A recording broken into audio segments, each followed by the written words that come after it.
Welcome back to the channel. Today we are going to start the carburetor. So the plans for the Webster does include plans for a carburetor, but if you read the notes in the back, for whatever reason he suggests not to build the carburetor. If you don't want to build a carburetor, there is plans also for an adapter to run an RC carburetor. I think a Traxxas makes a carburetor that some people have made work on this. So this is the RC carb adapter here. But we are going to build the carburetor. So the plans, and I'll put a link to these in the description of the video, they're going to be loosely based off of plans by Chuck Fellows. It's a simple carburetor, and I built a carburetor similar to this for my Upshur engine, and it worked well. I know a lot of others have built this carburetor on various engines, and it does seem to work well. So there are a couple of different plans that are out there for this carburetor. There's a different ID here. This one's 5/32, and this one is an 1/8 inch on the ID. So a little bit different, depending on what size engine that you have. And this is the main body of the carburetor, and then it uses either a socket head cap screw, or you can make this to screw in and out to adjust for the throttle. And then you have the jet, and then you have, so you actually use a darning needle, a number 18 for the jet here. And those you can get, you want to buy, it'll say yarn darners. And then these are a number 14 and a number 18. So we'll actually use this for the carburetor for the needle. And then there's another set of plans by Andrew Wakefield, and he built this carburetor for a Webster, steel Webster, and it is based off of the Chuck Fellows design. This is closer to what I built for the Upshur engine. I changed things around a little bit to suit the mounting that I needed on that engine. So we're going to build carburetor loosely based off of these plans here, and I've made a couple of changes. This one originally called for a 1024 socket head cap screw, which is what I did in the Upshur engine, but I didn't like it as much. It was too fast. You didn't have as fine of adjustment for it. I mostly build engines just to run at a lower speed, so I like the fine adjustment there on the lower speed. So we're going to do a 1032 for this. And you actually form a hex onto the fuel inlet here, and then actually put a nut on the top side. And then the needle valve is threaded like the Chuck Fellows design. The main body here, everything's made out of brass except for the needle and the throttle. And then I've made a couple of changes down here just to fit this engine, because we're going to put the flange on it to actually bolt it on just like we did on the exhaust. So we'll actually be able to bolt this carburetor on and off and take it back off instead of Loctiting it in. So I added a little bit of length there to account for that flange. So the first thing we need to do is get a piece of brass, and we need a 1/2 inch by 3/8 by 1.270 inch. So I've got a piece of brass here, and I've got it marked out. So we'll start out on the bandsaw and get this cut out.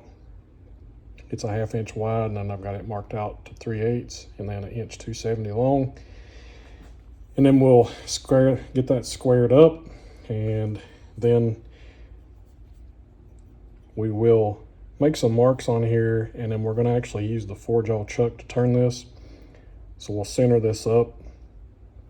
The part that you turn here is actually offset, so you can see that it's offset to one side, so it's 3/16 and 188 and 188 from the corner here.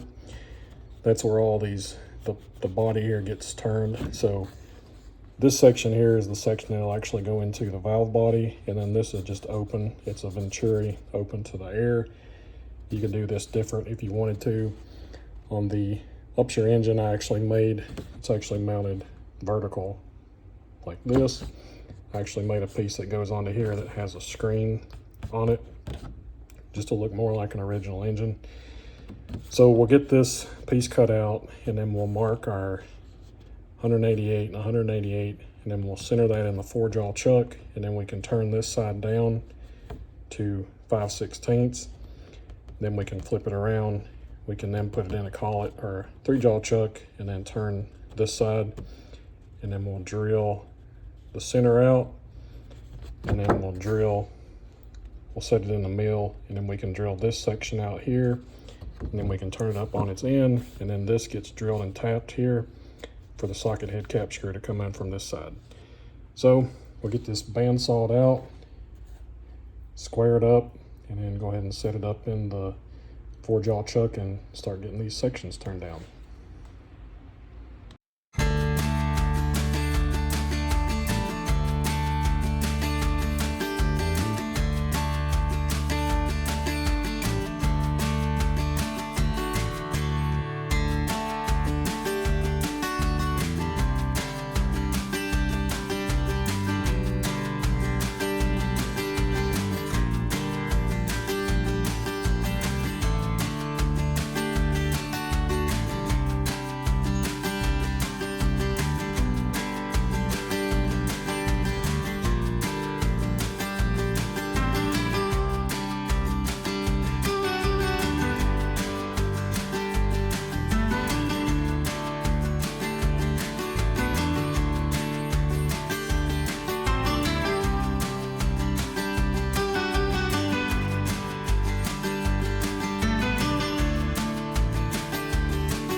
Okay, so far we've taken our rectangle block here that we started with, and then I put it in the 4-jaw chuck and got it centered up, which this piece is offset. And then we turn this end down here to 5/16, and we turn this down to 1/4. Then we turn this down to fit into the valve block. And I've put the flange on there to hold it, so we'll actually drill the hole and bolt this on. So after we turn both of those down, and then we drill the hole all the way through the center of it. So you can see from the picture here, this hole goes all the way through the center. And then we put a chamfer on the inside there, a bevel, so to direct the air into, so the air will come into this side. Then we drill this hole through here, which will be for the fuel tube and the needle. And then the bottom hole we drilled through, and we tap that, and that's for the throttle screw. So the fuel tube, which we'll work on next, the fuel will come in through here, and then it'll be adjusted by the needle. And then this is the actual throttle. So there'll be a little tiny hole in that pipe that lets fuel out. And then this screws in up against that hole, and that's what adjusts how much air and fuel can come through. So you can see there the throttle screw adjusted in and out. And a pretty small turn on this changes the throttle quite a bit. And I put a spring on it just to help keep it where it's adjusted to. So I've got a piece of brass here, 3/8 that will get that chucked up in the lathe to make this fuel valve here. So it'll get turned down, then it'll get threaded on the end, 832, and then it gets drilled through. But these are different sizes. There's 3 different drill sizes here, a 55, a 60, and a 1/16, and they go to exact depths. So I've showed it before, but I use a dial indicator on my tailstock to control how deep I'm actually drilling that. So these have to be in a precise location. And then up from there, 188 thousandths from this surface here is where we drill this 40 thousandths hole, which is where the fuel comes out. And this is where that throttle screw will be against to tighten and loosen to adjust how much air and fuel is coming through. Mainly how much fuel it's letting out here, but also how much air is getting past this. And then that, as you can see here in the picture, that hole where the fuel goes through is offset here. So you've got room for air and fuel to come through here. That's why this hole is offset to the side. So this will be turned on this end, suit this in for whatever your fuel line you're going to use. So I use a rubber fuel line, and I know that this needs to be 1/8 of an inch for my fuel line to slide up on there and be good and tight. So whatever you're going to use here, if you're going to use a compression fitting or just slip on fuel line there for the fuel, and then we'll drill our holes to our precise depths, and then we're going to leave this little section here in the middle. And then we'll actually put this in a 5C, in a hex 5C collet block. And then we'll machine this hex here onto it. If you have hex brass stock to start with, it would be ideal, but I don't, so I'll leave it round, and then we'll machine this hex onto it. And then I have another piece here. It's just a random blank piece of brass that will turn down for the needle cap here. So this gets turned down on the OD, and then it gets drilled and tapped on the ID. And then there's a little small hole here, which will be for the needle, which will actually get soldered into the end of this. And then you can measure your needle. This says to use a 52 thousandths. but whatever size, you can measure your needle and then just drill this hole enough to get your needle through there, and then we will solder that needle to the cap. And then this one uses a socket head cap screw for the throttle, but I have several idle screws out of a Holley 94 carburetors. I have a bunch of these because I've rebuilt a bunch of Holley 94 carburetors. So they normally have a needle here on the end of there, and that's to adjust the idle. I just machined that all flat, and the threads was already right, so we'll use that as our throttle instead of a socket head cap screw. And then there's just a brass nut here, which will thread onto the end of this piece that we're going to make next.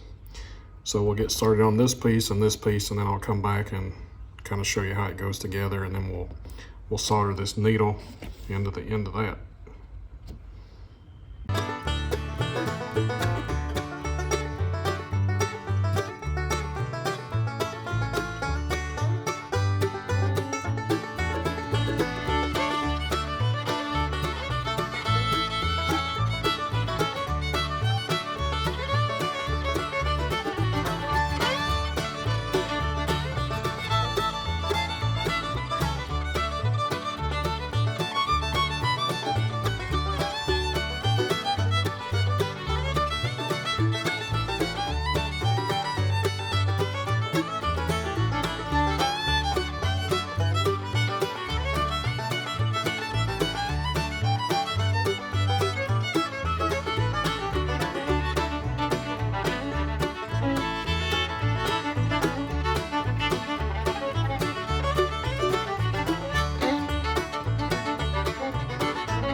Okay, so we got the carburetor done now. We got the body here bolted on. And we've got this hole here for the fuel tube. So that's what this looks like. So we turn this down here to 1/8 of an inch to fit the fuel line. And then this fits inside of the body. And then this is threaded here 832. And then drilled from both ends. And then there's a small drilled section in the middle where the needle will seat against. And then there's a 40 thousandths hole here where the fuel will come out. So in order to drill that, so it needs to be in the middle of this hole here for the throttle. So what I did is I took the screw and put it in the lathe, and then I drilled, it's a 40 thousandths hole in the middle of it. So then I could thread this screw in here, and then I did it with a pin vise because a 40 thousandths drill is so easy to break. So I could stick a pin vise in here to drill that 40 thousandths hole. Last time I tried this on a different carburetor, or same carburetor but on a different engine, it was going good, but when the drill broke through into this other passage here, it caught and broke the drill bit. So on top of the fuel tube, we got just a brass 832 nut.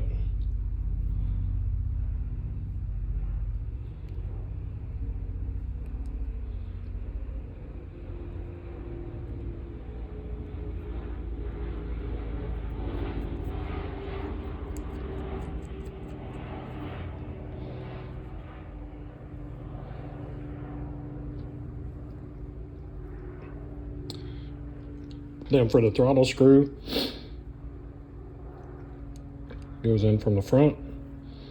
So this will change the amount of air that can go through there, and then it goes up against where that hole is in that tube.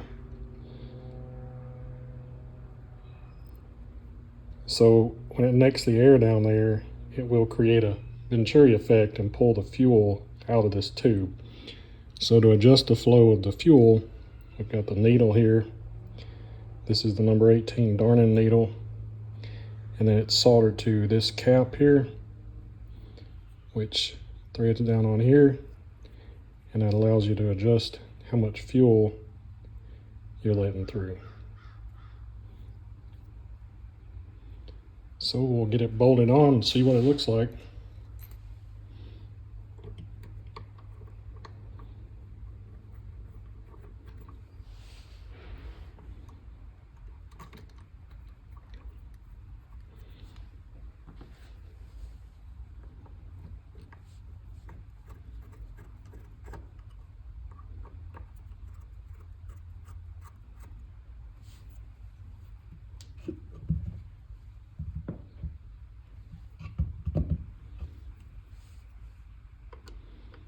Make sure the exhaust valve is lined up with the rocker arm. And there we go. Completed carburetor. Ready for fuel. So that's going to do it for this episode. Thanks for watching. Remember to like and comment and subscribe. And come back next time. We're going to start making the fuel tank, and then we're getting really close to setting all the timing and getting this thing running. Thanks for watching.